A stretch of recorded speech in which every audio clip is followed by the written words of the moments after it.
ఏరా బాప్తీసమా?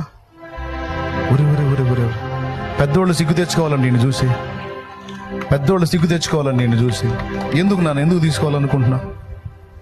దేవుని మార్గంలో నడవాలనుకుంటున్నా. ఏం చేశాడు నీకోసం? ప్రాణం పెట్టి చనిపోయిన తర్వాత మళ్ళీ లేచారు. నరకానికి, పరలోకానికి, దేవుని పరలోకంలో ఉండాలి.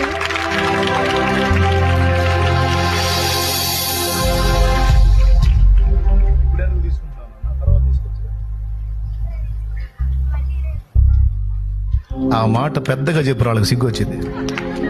నేను అడుగుతున్నాను, ఇప్పుడే ఎందుకు తీసుకుంటున్నావురా అని అడుగుతున్నాను నేను. వాడు చెప్తాడు, రేపు నాదా కాదో తెలియదు. ఇప్పుడు ఇక నాకు దిగులు లేదు, ఎందుకంటే నేను చేసిన ప్రసంగం వాడికి అర్థమైంది. అంత చిన్న బిడ్డకు అర్థమైందంటే ఇక పెద్దలకు అర్థం కాదు.